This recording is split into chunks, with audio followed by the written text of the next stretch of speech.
Chaos erupted on Capitol Hill as Senator Cory Booker went nuclear on his party, engaging in another one of his insane tirades against Donald Trump.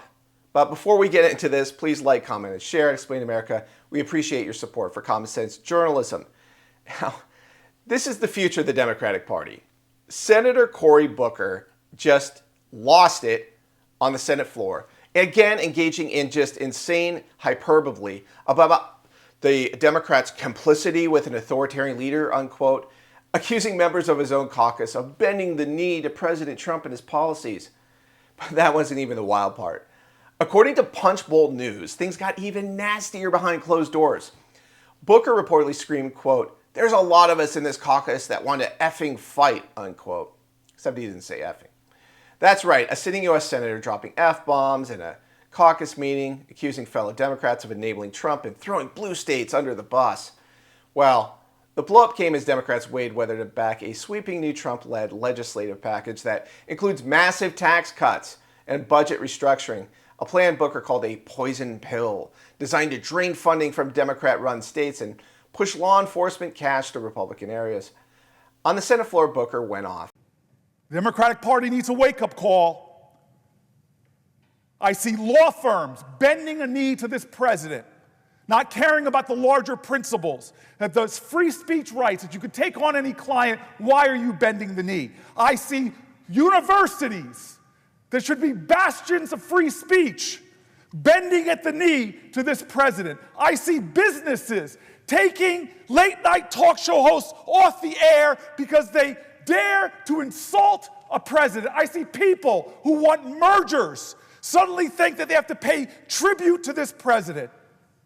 And what are the very people here elected to defend the Constitution of the United States saying, oh, well, today, let's look the other way and pass some resources that won't go to Connecticut, that won't go to Illinois, that won't go to New York, that will go to the states he likes.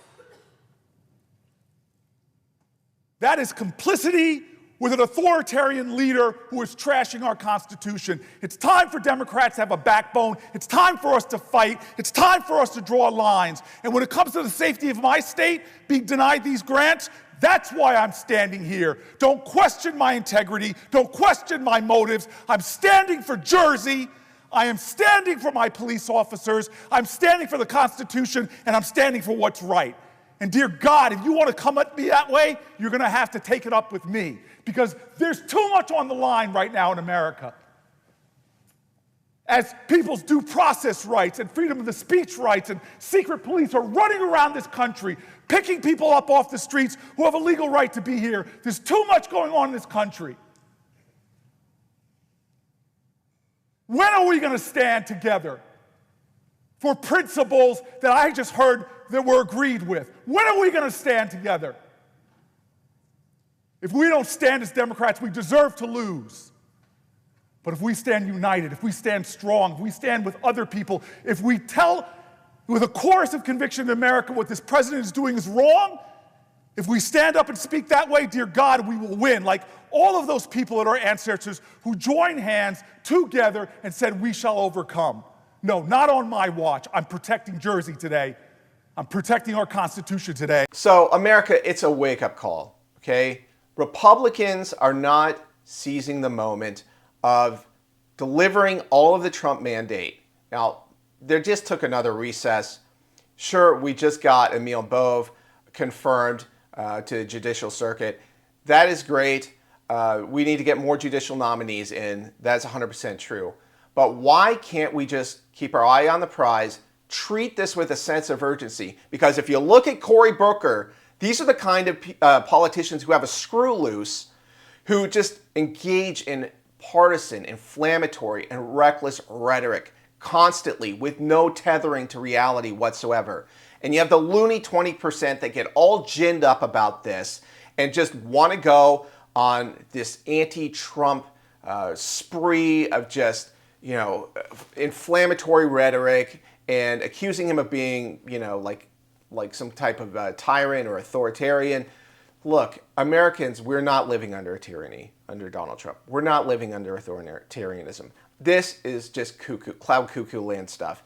Okay, cutting taxes is not authoritarianism. Improving government efficiency is not authoritarianism. Negotiating trade is not authoritarianism. Okay, nobody's civil rights is being violated by Donald Trump. All right, and that's even stretching the bounds of what a civil right is, because there have been some intellectually questionable ascription of civil rights to include things like, the right to end pregnancies early.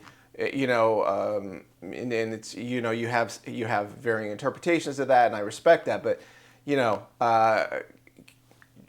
Trump is not authoritarian. Okay, this is just nonsense. So let's go back to the story. And Booker called out fellow Democrat senators like Amy Klobuchar and Catherine Cortez Masto by name, accusing them of helping Trump carry out a broadside attack on his state of New Jersey. He told Punchbowl News, quote, they were about to be complicit to the very things they said out of another side of their mouth that they object to, unquote. So the meltdown comes as Senate Democrats head into another brutal election cycle. Their approval ratings are in the toilet. In 2028, they'll be defending vulnerable seats in Michigan, Georgia, Minnesota, and New Hampshire, and face long odds in North Carolina. So what's really happening here? Cory Booker sees a party losing its identity and helping Trump win while pretending to fight him. His message was raw, emotional, and maybe even desperate. But it struck a chord, and it's proof that right now, Democrats don't have a strategy problem. They've got a unity crisis. So more chaos is coming, and if Booker's blow-up is any clue, it's going to get a lot louder. So once again, let's take a look at what has defined the Democratic Party for the last 10 to 15 years. It's opposition to Donald Trump. That is it. They have scapegoated Donald Trump for everything that has gone wrong in this country, even despite the fact that Democrat-run cities are an absolute disaster. They are declining. There is no dispute about this. Does Donald Trump run those cities? No. Does he run the blue states that everybody is fleeing from? No. So Donald Trump himself cannot be the reason that your party exists, okay? You have to have policies that work, that benefit the American people. We're talking dinner table issues. Donald Trump came into office and solved one of the biggest dinner table issues in the United States within months, and that was inflation.